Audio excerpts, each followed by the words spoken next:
Hello, guys. Welcome back to the final episode, the season finale of the Departure Lounge. Thank you so much for joining me. And here I am. My name is Mary Razemba, your host and coach with strategies for safe and legal migration. And I'm bringing you the final installment in the Departure Lounge. We are talking about how to migrate and where do we start.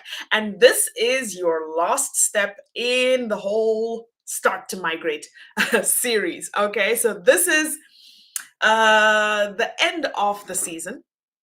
Not really the end of the season, because I want you to understand that this is an ongoing process, but the end of the informative part and the resource looking part of where do I start. So this was an introduction, and it's season one. It was an introduction of how do we start? Where do I start if I want to migrate? And if you would like a quick recap, you can go back to the videos. But of course, I can always tell you, we started off with our migration profile, right? And our migration profile led us to pick one of three migrational pathways. That was the educational route, the employment route, or the family reunion route. And then we decided to make a migrational roadmap, which means that we outlined what our goal is, what our vision is, what the steps are, and where we're going to go. And then, which brought us to this point where we are saying, what do we do with the setbacks? With the setbacks, okay? Now, thank you so much for keeping with me this long. And I know that if you have been following, you have a deep desire, a really deep desire to change your life. So if you're one of these people, this is just the beginning, guys, because I know you're going to love season two. It's already in the works, and there's a lot more coming, but season two is already in the works, and there is more stuff coming, and you're going to want to keep it locked. So if you haven't already done so, you need to go to Mary Razemba page on Facebook. You need to find me on Twitter. You need to find me on Instagram, on LinkedIn, because you're going to want to keep it locked. But especially on YouTube, you want to go and subscribe. And moreover, more than subscribe, you want to hit that notification button, because it's going to be coming in hot, guys. It's coming in hot. I am your migration coach, teaching you to migrate from Africa to the first world. And today we are talking in particular about what to do with migration setbacks. This is our topic for today. We're doing setbacks and dealing with migrational setbacks. Now, we all know that the process of growth is not an easy one. And this is kind of the reason why I really get, if you know me and if you followed me and if you've had a conversation with me, you know that I really do not like the word easy, because the definition of easy means that there is no effort required, which means it's one of those abracadabra kind of situations. It's one of those, pray for me, Papa, lay your hands on me, Papa, and it'll just magically appear. And I really do not believe in that. I do not believe that you can get an ultimate or a great result without any effort. And that's why even when somebody asks me, Mary, what is the easiest way to migrate? I don't have an answer. I don't. Maybe you should ask somebody else. Maybe, yeah, because I don't have the answer of what the easiest way to migrate. But what I do believe in is simple. And there's a difference between simple and easy. Simple means that you have this big thing that you are breaking down into smaller things. And I've come up with this way of saying it. How do you eat an elephant? One bite at a time with a fork and knife. That's simple. It's simple. You don't just disappear. It doesn't just disappear, but you take one bite at a time, and you eat it simple. After some time, it might take you a year, it might take you 2 years, but after some time, the whole elephant, you will have devoured it and it will be gone. That is simple. Easy means there is no effort required. And with migration, there is definitely a lot of effort required. So Simple and easy are two different things. What's the easiest way to migrate? I have no idea. But what's the simplest way to migrate? I can answer that. I can help you. We can figure out what your migrational profile is. We can figure out what works for you and your situation and what your expectations are. And we can come up with a plan and a strategy and start to break that down into little pieces so that it becomes a reality. Understand that nothing is impossible. Nothing. Nothing is impossible. The fact that I'm talking to you right now via a screen, if you had said this to somebody in probably 1920, they would have been like, oh my God, are you losing it? But the fact that we can have this conversation right now means that at some point somebody had this crazy idea and people brought it to life. But if these people could do this, you can do the same thing, even with something as small that will only change not just the lives of the world, but it will only change your life and the life of your family. It's also possible. So I digress. I talk a lot, as I tend to do. So let's talk about how do we deal with setbacks. Like I said, when you're doing something, challenges are going to come. When you set on a path to change your life or to change something that is institutional, or change something that will change the trajectory of not only your life but your family's life, then there are challenges that will come up. If you endeavor to do something great, then you should be prepared for problems, right? For challenges. And that's the same thing with migration. It's never going to be easy. And I think you can ask anybody who ever migrated, they had their fair share of challenges. And it's one of those things that you have to, it's a rite of passage. But it's not just with migration, it's with everything. Understand that changing something means there's going to be some pushback. So how do we deal with this pushback? This is what I've come up with, guys. So the fundamental idea is that you need to define what are your push factors. Your push factors are those things that are pushing you, that are making it impossible for you to stay where you are right now. What is it that has made your situation so uncomfortable that you have decided to migrate? Because understand this, that it's that's why I don't like the word easy. It's not easy to move from everything that you have ever known all your life. It's not easy to leave everybody that loves you and that knows you and your family and your support system behind.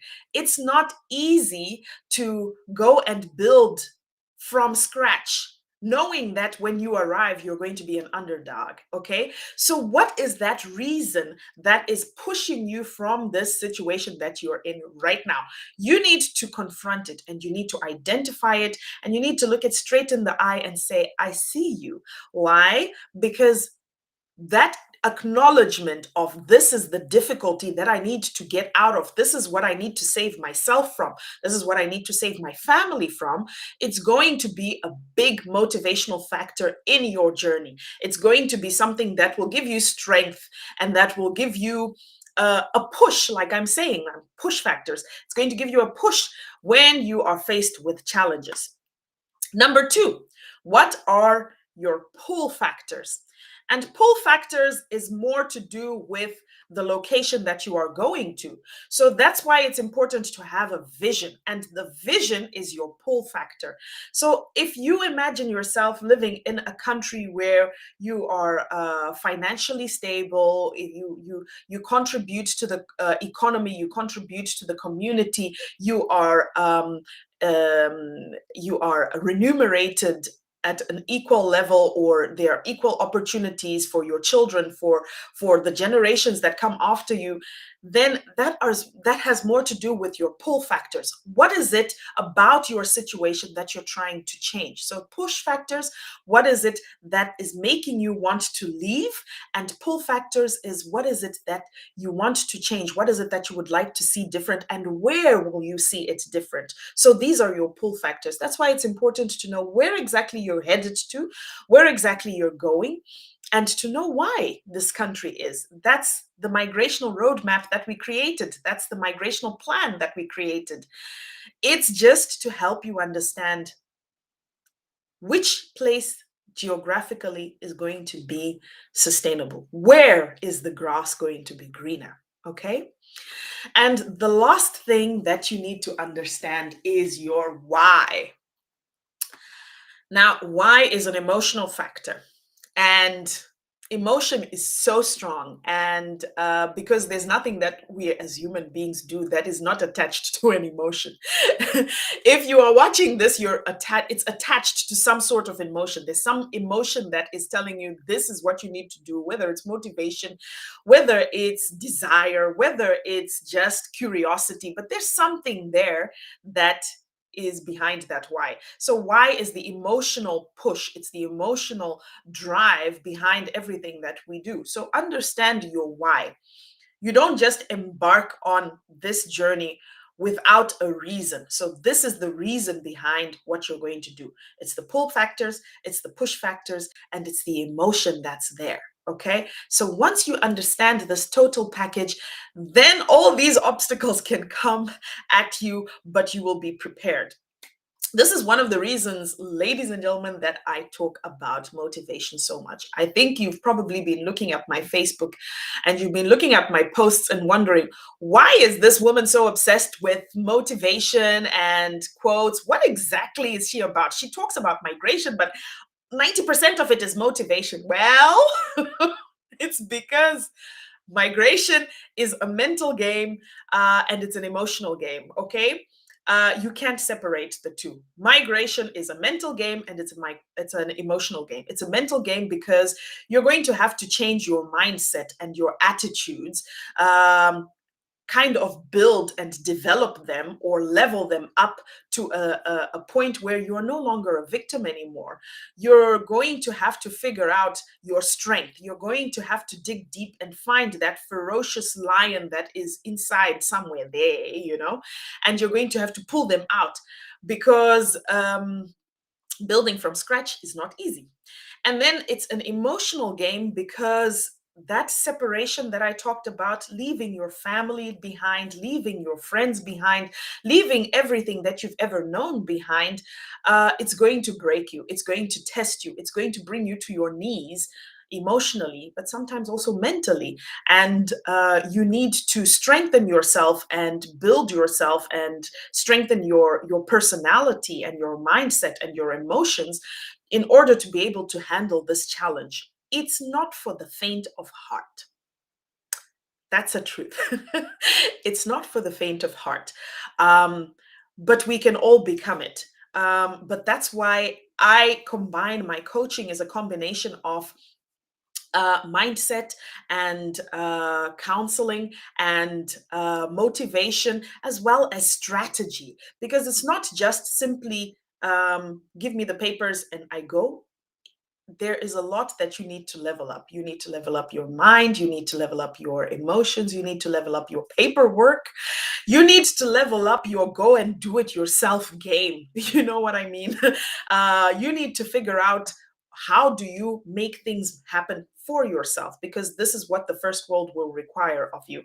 And I've often said that's the difference between me and an agent. I am not an agent, guys, and I say this without looking down upon agents, but with so much pride. I'm not an agent. I'm not just somebody who will geographically get you from one place to the other. No, I am going to help you elevate your mind, to develop your mind, to develop your emotional mindset, to develop your strength and your courage, and create a different person for you who will be adaptable to the first world and its demands. So that's what I do. So without further ado, let me give you coaches tips, right? Are you ready for it? Number one, you need to expect discomfort. And I know this is like, oh no, the human nature is like to run away from discomfort. Anytime anything gets really hard, we're like, yeah, it's a sign I shouldn't be doing this. Think about it. If you get out here and you start to run without a warm up, just run 200 kilometers or 200 meters, 200 kilometers, 200 meters, your heart will start pounding, you'll be out of breath, your thighs will start burning, but all of it will be screaming to you, this is uncomfortable, stop. Okay. But understand that on the other side of discomfort is always growth. With discomfort comes growth. And that's why people talk about getting out of your comfort zone. Because unless you do something that challenges you, unless you get out of that comfort zone, you're not going to grow. And in the context of migration, yes, right now you could simply, your life could simply go on the way it is. You wouldn't have to do anything. Yes, you can just keep on complaining about this person and that person, about the government didn't do this, about this person didn't do that. Yes, that's easy. But what's uncomfortable is to take responsibility and say, okay, they didn't show up on my behalf. Now I'm going to do it for myself. I'm going to run around. I'm going to get work a little bit harder so I can raise this money for my air ticket. I am going to do the research. I'm going to spend the nights working longer hours or more, or I'm going to study a little bit more. I'm going to give up my free time. I'm going to give up my special day, the day that my me time, just so that I can grow a little bit. But understand that it's going to be uncomfortable, and with discomfort, on the other side of discomfort is your growth. So that's really important. So when you're expecting it and you know that it's going to be uncomfortable, if your push factors and your pull factors and your why is intact, when it gets uncomfortable, you'll understand and you'll be like, it's okay. I know why I'm doing this. All right. And that's why you need to expect discomfort. Number two, you need to inform yourself. Okay. When the going gets tough, when these challenges start to come up at you left, right, and center, ask somebody. Okay. I know that we have this thing in our culture that we don't talk about what we're planning because we're afraid that people will take away from us, or we're afraid that if it doesn't come out, where people are going to laugh at us. But understand that you can only know the things that you know. Unless you talk to somebody, talk to an expert, talk to somebody who has been there, you will never fully understand everything from all angles. So it might be that you're facing a challenge that you look at this and say, oh my God, this is a mountain. But it's because you're using your own knowledge based on your personal circumstances and based on your background. But if somebody else were to look at it and say to you, I've been through this challenge before, or have you ever thought about doing this? Have you ever thought about doing that? It's kind of the principle of a second opinion. You need a second opinion. Even when a doctor is diagnosing somebody and they're not so sure what's going on, they always call another expert and say, hey, what do you think about this situation? So this is the same approach that you need to take with your migrational journey. You need sometimes to ask. And one thing that you really need to think about is ask an expert, okay? Do not be afraid of asking for information from the authorities. Something that we need to get out of our minds is the fact that they don't want us. I've said this before, they need us. They do want us, but we need to ask. And there's nothing wrong with asking. And if you ask the right questions, you get the right answers. And especially if you ask the right people. So if you're coming across brick wall after brick wall on your migrational journey, maybe you need to ask somebody, contact somebody, and get expert help. Inform yourself. All right, yeah, that's that's actually point number three. Inform yourself and get an expert opinion. Find out from an expert how they would handle it, or if there is another way around it, because you don't know everything, like I said. Here is number four, guys. Tip number four: do what you can with what you have. And this one applies to people who they approach their migrational journey and they think, okay, I have such a list of everything that I have to come up. These are the list of requirements. And sometimes there's 16, 17 things that are required. It can be overwhelming. Yes. It's sometimes a whole wall coming at you. But understand It's the same principle with eating an elephant. One bite at a time with a fork and knife. You don't have to hurry yourself. The idea is that small hinges swing big doors. Have you ever seen like these huge doors? When you go to, for example, the cathedrals in Europe and Paris, the doors are huge, but the hinges are not huge. They're usually just little hinges along the doors. And this is the idea. Small steps create bigger movement. Okay, so do the small things, do what you can today with what you have, but always doing things in the direction of where you want to go. This is the idea of consistency and keeping focused on your goal. So small hinges swing big doors. Do what you can with what you have today, but every day make sure that you do something that goes towards that goal, right? Tip number 5, take responsibility, right?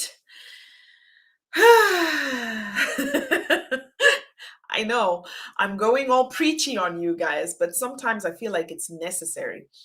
Um, we don't take enough responsibility for our own problems. And why am I talking about this? Because uh, I get sometimes messages from people who say, "Yeah, I wanted to find out about the embassy about appointments, but the embassy they told me this, they looked at me and they didn't even, and it was not my fault. I couldn't be there on time because the ETs or the transport, the taxi was too late, and then I didn't make it there on time. And when I tried to explain it to the embassy, they, one at the end of the day, it's never their fault.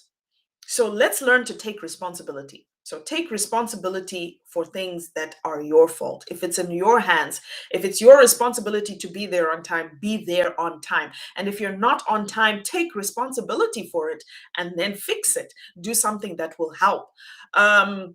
It's the same principle as well that can be applied to deadlines. I send out a lot of scholarships. You'll be surprised that some people cannot meet that deadline. But take responsibility. Don't then just sit and say, "Oh, it's impossible. Oh, it's so difficult." No, take responsibility. And that's one of the reasons why I coach, because I'm not going to chase after you and tell you, "Listen, this is the deadline and you need to do this and you need to do that, and by the way, you paid me for this consultation and you didn't show up." No, I need you to take that responsibility, because when you get here, everything is about taking your responsibility. When you miss your deadline at work, the boss is not going to accept those excuses of, "Oh yeah, my dog ate my homework," or "if only my alarm didn't go off," or "it hadn't gone off at the wrong time," or whatever.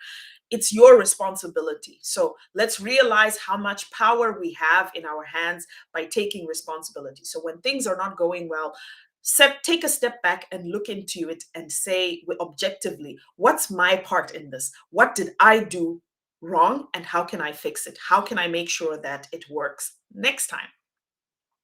Moving on to number 6. This one has to do with tenacity. It's those people that fall 9 times and get up the 10th time and just keep on going. I want you to understand that just because something doesn't work the first time, or just because you do not get it the first time, or just because you are denied the first time, it does not mean that it's not meant for you. Sometimes the universe or God or Allah or whatever greater power you believe in is just simply asking you, how bad do you want it? Keep on going after it. Don't give up on it, because we only get one chance in this life, one life to live. It's only one ride in this body. It's only one ride in this lifetime. So make sure that you keep on going for your dreams. If you do not reach for your dreams and if you do not go after them, they only become regrets that come up at a later age. So if you really want it, if you really see yourself living a life in that country, if you really see yourself starting afresh and going after that vision that you've created, then keep going. Fall 9 times, get up 10. Keep on coming back at it. And it might take you 1 year, it might take you 2 years, it might take you 3 years. But at the end of the day, you'll be able to stand up with your head up high and say, listen, I kept on going. I went after it and I got it. Side note, did you know that the guy who invented the light bulb, I've lost his name, but anyway, he had 1,000 failed experiments. And that's the kind of tenacity, because he failed 1,000 times. At any point in time, he could have gone, okay, this is trial number 70. Okay, it didn't work. Let's call it home. We would still be sitting in the dark right now. So what I'm trying to say is keep going. If you have a vision, keep pivoting and finding out, how do I get to it? How do I move myself in this direction? Okay, I tried this and it failed. Take responsibility, understand what you did wrong, get up and retry again from a different angle. Get some expert advice. See, okay, which way can I do it? I tried this way, it didn't work. I'm going to get up. I'm going to ask Mary, how can I do this? How do I get there? And then regroup and re-attack. Okay, fall 9 times, get up 10. That's the idea of falling forward. The last one, guys. Drink water and mind your business. I had to put it in there. Drink water and mind your business. So your cousin went 2 years ago and he went to UK, and then he says, oh, UK is not great, and then he was deported. None of your business. That has nothing to do with your destiny, okay? So you called your cousin in America and they said, oh, there's so much racism here, you might as well stop, you might as well not come. It's none of your business. So you went, you called somebody and they said the only way that you can get into Europe is because my cousin's uncle's daughter's niece went as a refugee, and that's the only way that you can get in. It's none of your business. What I'm simply trying to tell you is each one of us have got a particular road that we are running. We have our own race. We have our own lane. Just because it worked for X and it worked for Y doesn't mean it should be the same formula that you should follow for you. Okay? We talked about this last week. Bandwagon mentality. Everybody wants to be a nurse or a nurse aide. Are you a nurse? Is it something that you've ever seen yourself doing? No. If it's not, then find another route. Just because everybody else is doing this or everybody else is doing that. And now it's nursing, by the way. A few months ago, it was au pair.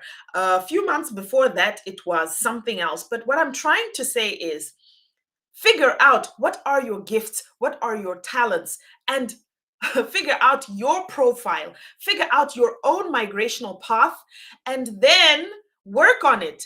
Drink water and mind your business. Let other people say what they're going to say. And this one is easier, and this one is easier. And my cousins, uncles, daughters, nieces, brothers, I don't know, did this and it worked for them. So that's what you should be doing. No. Drink water, mind your business. You need blinkers like this. Just stick with what you are doing and make sure that you are working on your personal goals, on your personal path. Yes, it's okay to consult. It's okay to get expert advice. It's okay to hear other people's stories, but don't change your course. In God's name, don't change your course because somebody else told you that this way is easier or that way is better, or somebody else is telling you their success stories. That's their success story. Good for them. You drink water and mind your business. That's all I have for you today, guys. This is a roundup of coaches' tips when it comes to where do I start with migration? How do I get to where I want to go? Now, this was season 1, guys. There is season 2 in the pipeline, as well as some news. I have some exciting news for you guys, and I will be able to tell you sometime next week, right? So if you would like to keep in touch, remember, subscribe. Go to my YouTube channel and subscribe. I am your coach with strategies that will lead you to a safe and legal migration to the first world. In the meantime, if you have questions, you're always welcome to hit my inbox. You can DM me and ask Mary. Ask me anything that you want about life in the diaspora, about migrational pathways, about anything to do with migrants, anything to do with migration, anything to do with living abroad. I'm your girl, Ask Mary. Remember, I will see you next time, but thank you so much for joining me. And remember, drink water and mind your business. It's your race. Run your race. Find your path. Find something that matches for you. And the rest is not your business. Okay? Figure out your thing and do that. Okay? That's all. All right, guys. Thank you so much for joining me. It's been great having you. And I will see you next time on season 2 of the Departure Lounge. I can't wait to reveal all these amazing things that I have in line for you. So let's talk. Let's keep in touch. Remember to subscribe, okay? And we'll keep in touch. All right. Till then, bye.